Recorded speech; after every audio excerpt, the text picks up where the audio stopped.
So now already we have learned about the contact process, and as we are knowing that contact process is used for the preparation of sulfuric acid. Nowadays lead chamber process is very rarely used. They all are using, mostly they all are using contact process because yield is good and it's a continuous process.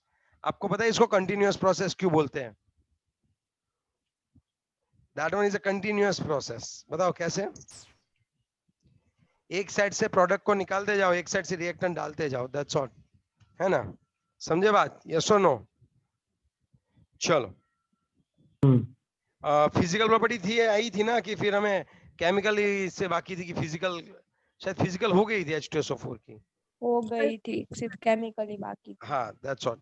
Chemical में बात करो, अगर मेरे mind में H2SO4 आता है तो पहला ही पॉइंट आ जाता है कि it's like king of chemicals, king of chemicals. Wow, कौन है king of chemicals?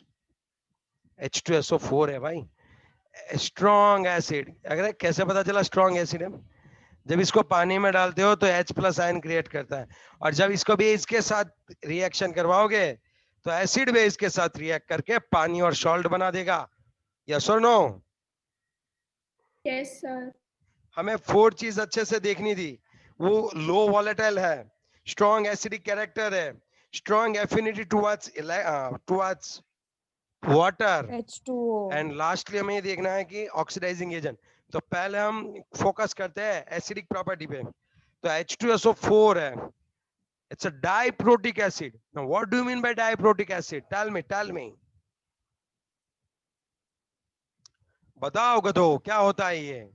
Sorry students, क्या होता है बताओ मुझे अच्छे से। चलो, डाइप्रोटिक का मतलब क्या होता है? क्यों बोल नहीं रहे हो भाई? आवाज नहीं आ रही? हेलो,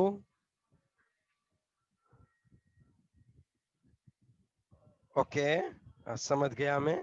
ये दिक्कत है क्या? 2H प्लस, हाँ नहीं बोलूंगा। चलो, पहले H प्लस आएगा, ओके, पहले एक H प्लस क्रिएट होता है, फिर जो HSO4 माइनस होता है ना, वो वापिस पानी के साथ जुड़ के SO4 - 2 plus H3O plus create करता है। तब इसको हम लोग क्या बोलने वाले वो बताओ। चलो, तब इसको हम लोग क्या बोलने वाले वो बताओ। H3O प्लस, तब हम इसको बोलने वाले diprotic. Now is it clear? Yes और नो? है ना? Yes sir. चलो, इसके बाद कौन आएगा बताओ? इसका Ka1 बड़ा होता है और इसका Ka2 छोटा होता है। I can say Ka1 is very very greater than Ka2। Ka1 बहुत बड़ा होता है और Ka2 छोटा होता है। बताओ क्यों? ऐसा क्यों बताओ?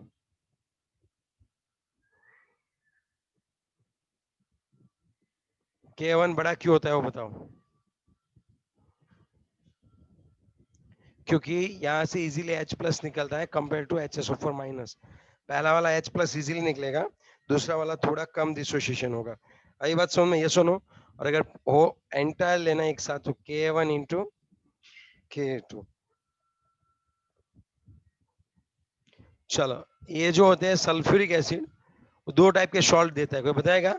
सल्फ्यूरिक एसिड है तो दो टाइप के सॉल्ट देगा, या तो सल्फेट सॉल्ट देगा या तो सल्फाइड सॉल्ट देगा, या तो सल्फेट सॉल्ट देगा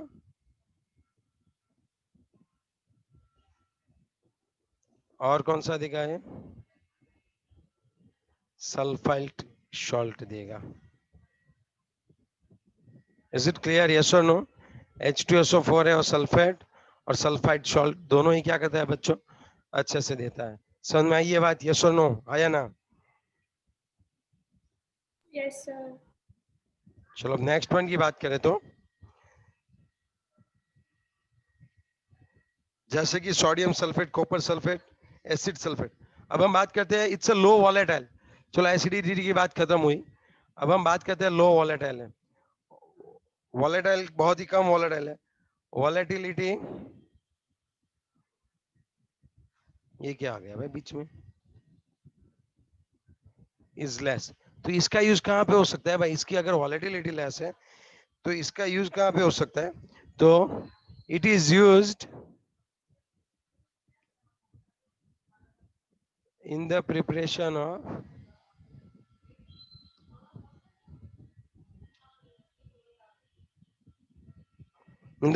of more volatile, it is used in the preparation of more volatile acids. Okay, from its salt means sulphuric acid जो है उसकी वॉलेटिलिटी लेस है, तो इसकी हेल्प से हम लोग क्या कर सकते हैं, इसकी हेल्प से हम लोग HF, HCl, HNO3 ऐसे सभी जो लो वॉलेटाइल है इससे ये सब इसको प्रिपेयर कर सकते हैं, और वो भी इनके सॉल्ट में से। जैसे कि अगर यहाँ पे फ्लोरीन है, अगर सपोज HCl बनाना है तो NaCl के साथ मैं रिएक्शन करवा दूंगा H2SO4 की, तो यहाँ पे मुझे मिल जाएगा, आप देख सकते हो HCl plus Na2SO4। Is it clear? समझ में आ रही है बात मैं क्या कर रहा हूँ? Na2SO4 बन गया, तो यहाँ पे मुझे कौन मिल जाएगा? HCl। सपोज मुझे HF चाहिए, तो यहाँ पे मैं NaF कर दूं तो बाकी सब कुछ सेम आएगा।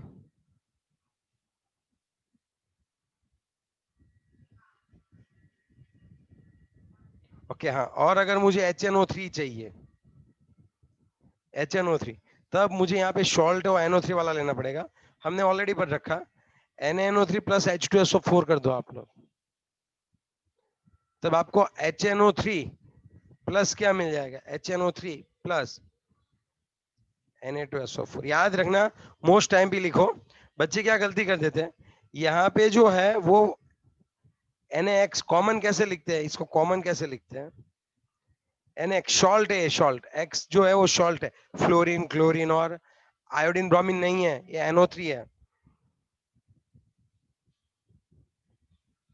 प्लस H2SO4, तो यहाँ पे बन जाएगा आपका HX प्लस Na2SO4। तो यहाँ पे X की जगह हम क्या लिख सकते हैं?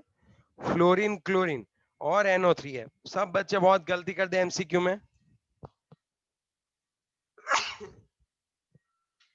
यहाँ पे ऐसा क्वेश्चन आता है कि H2SO4 की हेल्प से हम लोग कौन सा एसिड नहीं बना पाएंगे? Which acid can not be produced with the help of H2SO4? तो उसमें आंसर आएगा HBr और HI।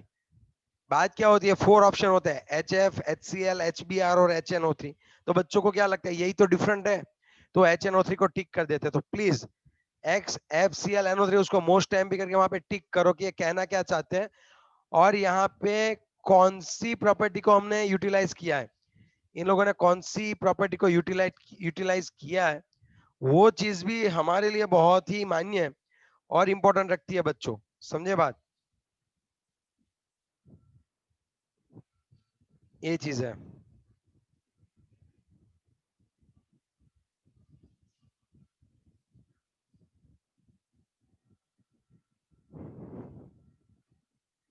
चलो, इज इट क्लियर कि अभी भी इसमें और भी बहुत सारे डाउट है? बताओ। Clear, sir. Okay Clear, sir. Okay good, चलो ओके, अब हम आगे बढ़ते हैं। हाँ बोलो बच्चे। HF વધારે મતલબ આમ ઓલું એસિડિક હોય કે પછી H2SO4 વધારે એસિડિક હોય? એના કે ના વેલ્યુ જોવા પડે।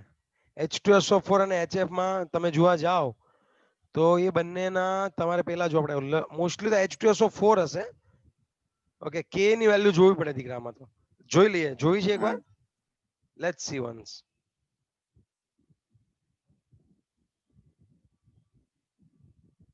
ઓય મેલ છે, મેલ નાઈ।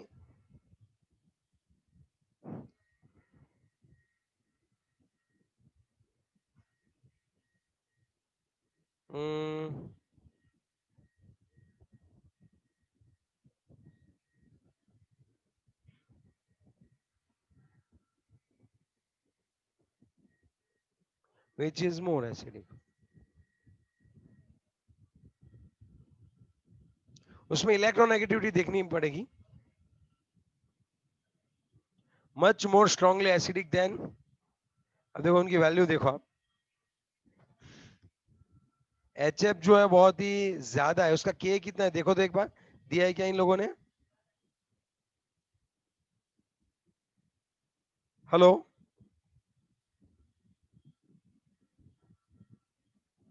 HF is a weaker compared to HCl, HNO3 and H2SO4. इसकी बॉन्ड HF जो है is a weaker compared to HCl, HNO3 and H2SO4. K की वैल्यू के सिवा हम लोग बात नहीं कर सकते बच्चे, समझे? HF का जो बॉन्ड होता है बहुत स्ट्रांग होता है, वो इजीली H को डोनेट नहीं करेगा, समझा तू बात? वो तो हमने 11th में देखा था। Yes, sir. HCl के कंपेयर में तो हमें पता है, हमें किसके साथ कंपेयर करवाना है उसको? H2SO4 के साथ। एक ग्रुप में हम लोग बॉन्ड लेंथ देखते हैं, HI is more acidic then HF, ये हमने देखा था, ठीक है? यस और नो? यही बात रहती है। ओके, चलो अब नेक्स्ट वन की बात करें तो चलो, अब कौन सा पॉइंट पे आए थे हम लोग? हाँ, ये दूसरा, ये नहीं था वो भाई, ये नहीं था, ये हमें पता नहीं क्या है ये। हाँ, ये पता था, चलो ये लिख लिया, मोस्ट टाइम भी कर लिया ये पॉइंट। अब बात Yes, करते sir. हैं डिहाइड्रेटिंग एजेंट। तीसरी पॉइंट की बात थी डिहाइड्रेटिंग एजेंट के बारे में।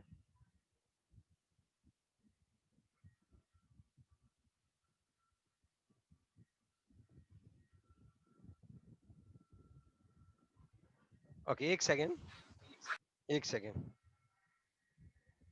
मुझे खत्म कर लेने दो पहले टॉपिक, फिर बात करते हैं एग्जाम के बारे में। नेक्स्ट रिविजन में याद करवाना एग्जाम के बारे में। ओके, अब हम बात करते हैं डिहाइड्रेटिंग एजेंट।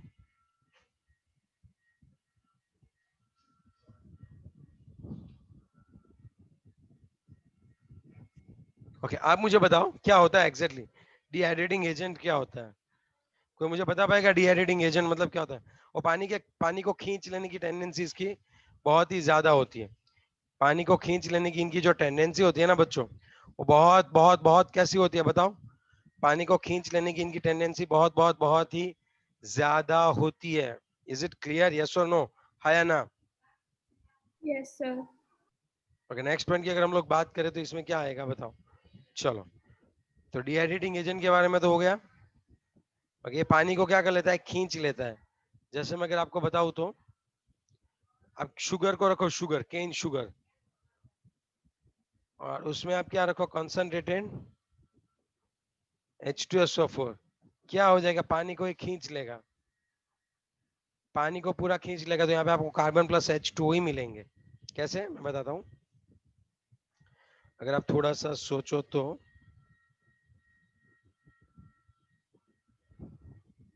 शुगर का क्या होता है? C12 H22O11 प्लस यहाँ पे क्या डाल दो आप? H2SO4। इसमें से ही H2SO4 खींच लेगा, कॉन्सेंट्रेट H2SO4 होता है, रिएक्शन में टेक पार्ट नहीं करेगा, लेकिन यहाँ से पानी खींच लेगा आराम से। तो ये हो जाएगा 12 कार्बन प्लस 11 H2। इस प्रोसेस को बोलते हैं चैरिंग प्रोसेस। इस प्रोसेस को हम लोग क्या बोलते हैं बच्चों? चैरिंग प्रोसेस। लिख दो, कहीं पे भी लिखना है तो।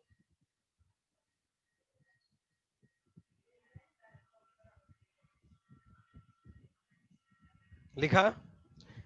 आपको पता है HNO3 जब हमें 68% मिलता था, तब उसमें से पानी को हटाने के लिए हम लोग इसमें हाई वॉलेटाइल H2SO4 पास करते थे, जो क्या कर लेगा? वो क्या कर लेगा? पानी को खींच लेगा। ठीक है बच्चों?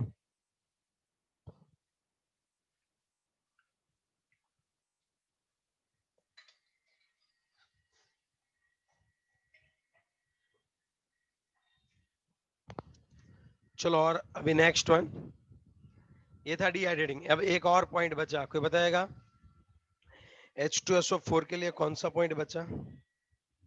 Oxidising agent. Oxidizing agent.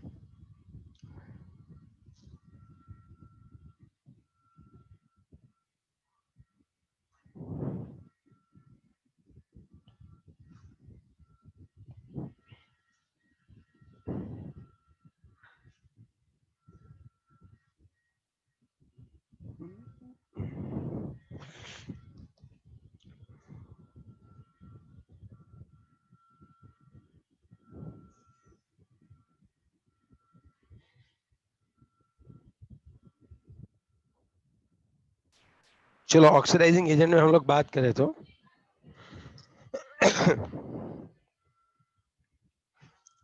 Okay, hot concentrated sulphuric acid is a moderately strong oxidizing agent, क्योंकि उसके अंदर देखो H2SO4 है। मैं आपको बताता हूँ क्यों, टेक्स्ट बुक में भले ही ना हो। सल्फर का ऑक्सीडेशन स्टेट होता है +6, ये मैक्सिमम है। अब ये कभी भी बढ़ने नहीं वाला है, कम ही होगा। खुद का क्या होगा, रिडक्शन। तो कैसे एक्ट करेगा, कैसे एक्ट करेगा बोलो? Oxidizing agent. Oxidizing agent. Yes. Agent. ये अच्छा सा ऑक्सीडाइजिंग एजेंट है। अगर ऑक्सीडाइजिंग एजेंट की टेंडेंसी करें तो सबसे ज्यादा स्ट्रॉन्ग ऑक्सीडाइजिंग एजेंट होता है HNO3, उसके बाद आता है H2SO4 और उससे आगे आएगा H3PO4। अब समझे बात, याद रखो, ये पूछ सकते हैं कहीं पे भी, ये सीक्वेंस दी नहीं हुई है, यहाँ पे सिर्फ लिख दिया है कि भाई it is intermediate between phosphoric and nitric acid. तो आप लिख दो ना एक बार कि ऑक्सीडाइजिंग प्रॉपर्टी, ऑक्सीडाइजिंग प्रॉपर्टी। आप समझे बात? Yes, sir.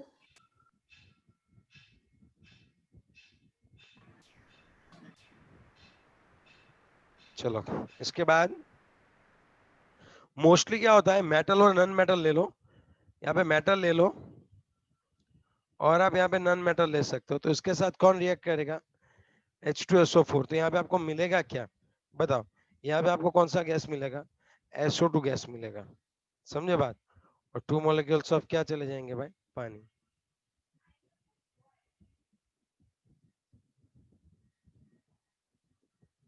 Now is it clear? Yes, sir. तो इसका रिडक्शन हुआ, कोई ऑक्सीडेशन स्टेट बताएगा यहाँ पे? सामने वाले को तो देखो, अगर Cu है और प्लस H2SO4 है, चलो इसका ऑक्सीडेशन कहाँ करवाएगा, Cu+2 में, यस और नो? और प्लस खुद का रिडक्शन होगा SO2 में। बस मुझे इतना ही चाहिए। अब आप सब कर सकते हो। कैसे?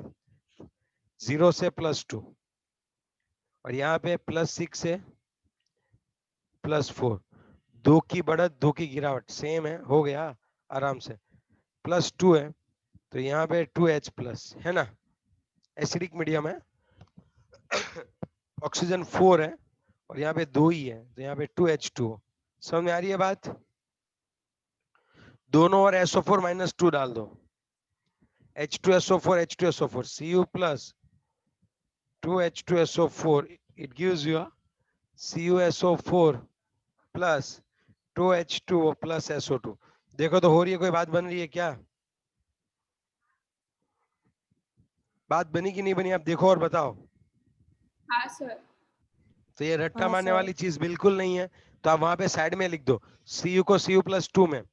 अगर आप सल्फर लोगे ना, सल्फर, तो सल्फर को H2SO4 है तो ये सल्फर को ऑक्सीडाइज कर देगा SO2 में और ये भी हो जाएगा रिड्यूस SO2 में।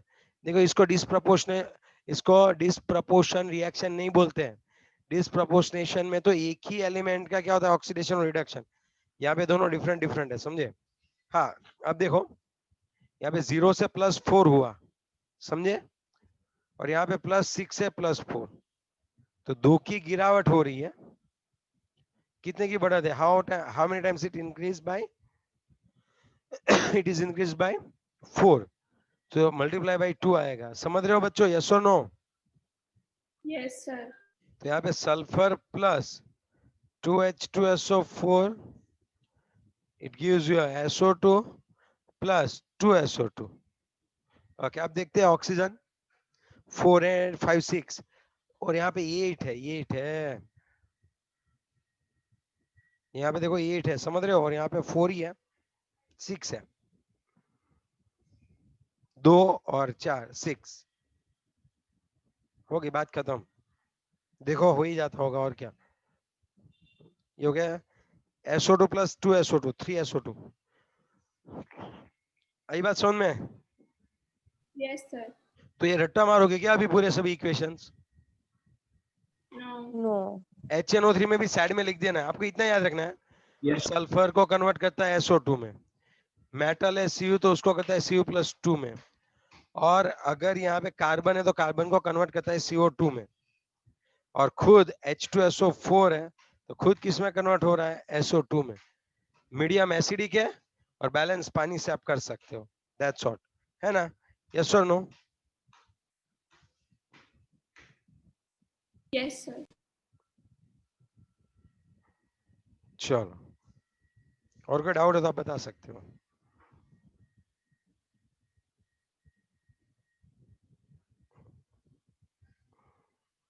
ओके, आगे बढ़ू? Yes, sir. Okay, good.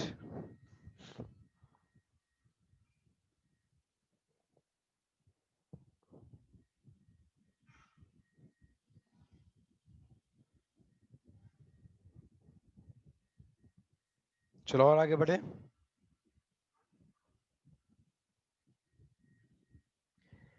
Okay, अब बात करते हैं यूजेस की। तो यार मतलब इसके जितने भी यूज आप लिखो उतने कम पड़ेंगे। ओके, आप जितने भी यूजेस लिखोगे उतने क्या हो गया बताओ, क्या होगा बताओ?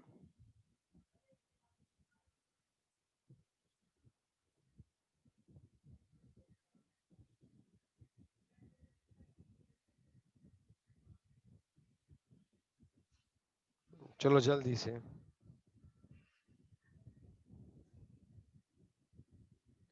पहला वाला बता दो, चलो बच्चों फटाफट से पहला वाला बता दो।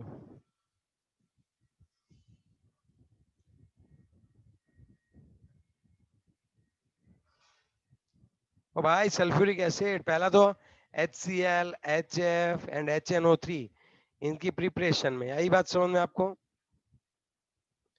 As oxidizing agent in industry, strong oxidizing agent है, एज एसिड यूज करते हैं इसको। सभी इंडस्ट्री में एसिड तो चाहिए ही चाहिए, हमारी लैब में भी चाहिए और सभी इंडस्ट्री में एसिड तो चाहिए ही चाहिए।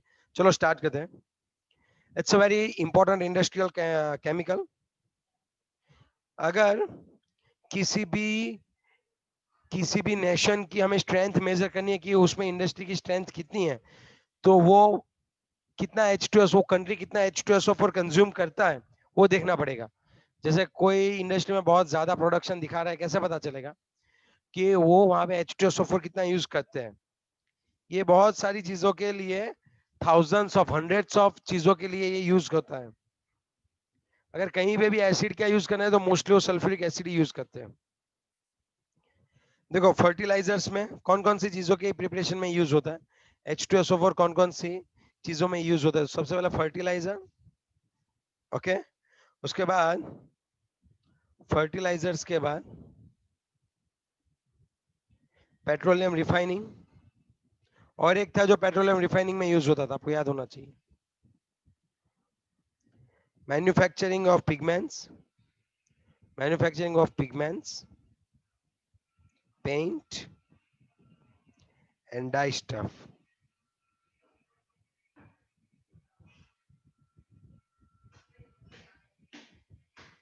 डिटर्जेंट इंडस्ट्री,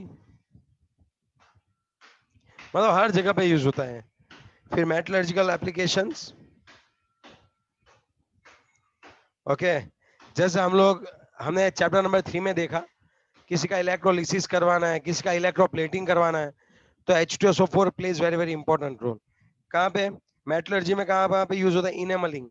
इनेमलिंग मतलब ऊपर का जो कवर होता है उसको अच्छे से कोरोजन से दूर करना, इसको अच्छे से साफ करना, क्लीन करना। Electroplating and galvanising.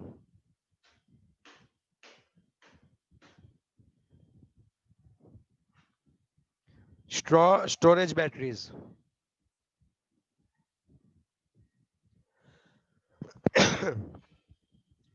Okay, the production of nitrocellulose, TNT बनाना होता है ना तब, धमाके करने होते हैं तब, and lab scale, lab reagent. तो ये सभी चीजें हैं जहां पे हम लोग H2SO4 बहुत ही अच्छे से यूज कर सकते हैं। Fertilizer, petroleum refining, pigment, paint, dye stuff, detergent, metallurgy में यूज करते हैं, ओके, बैटरी में यूज करते हैं, नाइट्रोसेल्यूलोज, लेड स्टोरेज सेल में यूज करते हैं, ठीक है, लैब स्केल पे यूज करते हैं H2SO4, okay, acidic medium provide करने के लिए H2SO4 यूज करते हैं। That's what.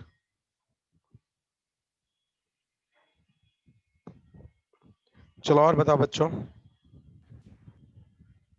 ओके अब 7 पॉइंट ये है 7.13 already we have completed.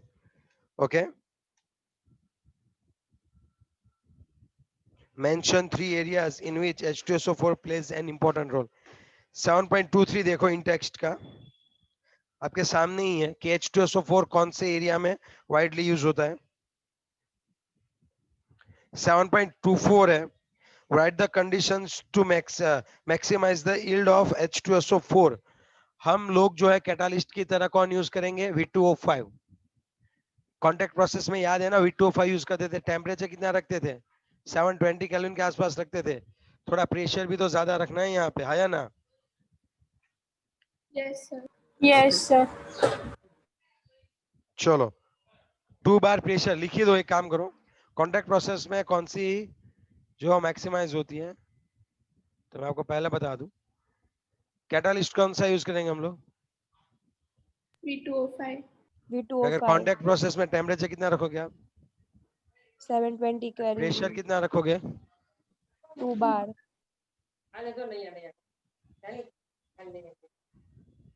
That's what completed. Okay और बताओ क्या होगा.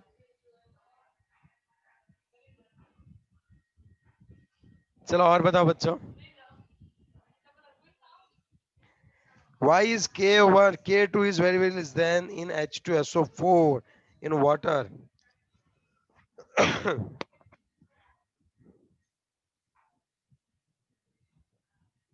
Okay.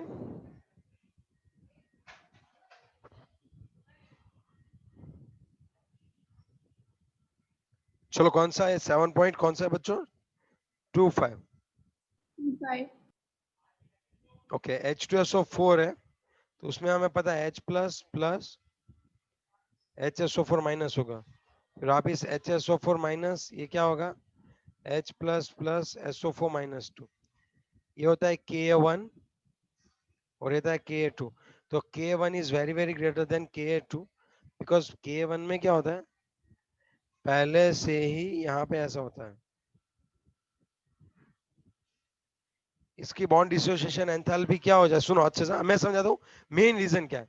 अगर यहाँ से H चला गया यहाँ से सपोज H प्लस हो गया तो अब क्या होगा जो पहले 2 में रेजोनेंस होता था अब रेजोनेंस 3 में होने वाला. ये माइनस हो गया और ये प्लस हो गया.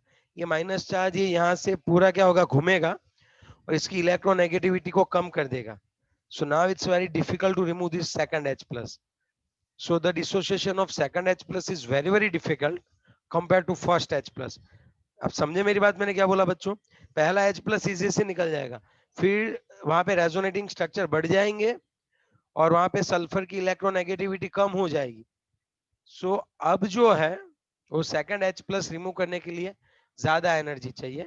Easily it's not going to liberate second H plus. आई अभी बात समझ में आपको बच्चों यस और no. Yes, sir. Yes, sir. Okay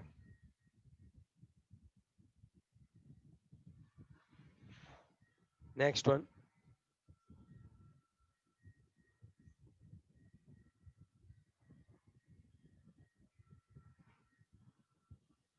चलो नेक्स्ट वन कौन आएगा वो बताओ. Group 17. ग्रुप 17. तो यार ये तो वापिस वही सभी पुरानी प्रॉपर्टीज आ गई. इसमें से बहुत सारे एमसीक्यूज मस्त आते हैं. ये भी बहुत बढ़िया सा है. ओके आप लोगों को एक्सरसाइज करनी है. एक्सरसाइज में आप 7.15 तक करो. 7.1 से लेके 7.1 to 7.15 इतना आपको अच्छे से करना पड़ेगा. समझे बात. ये सुनो. Yes, sir. चलो नेक्स्ट वन आगे बढ़ते हैं.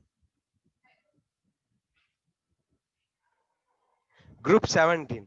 चलो काम करते हैं रिजॉइन कर लो. तो ग्रुप 17 नए लेक्चर से स्टार्ट करते हैं.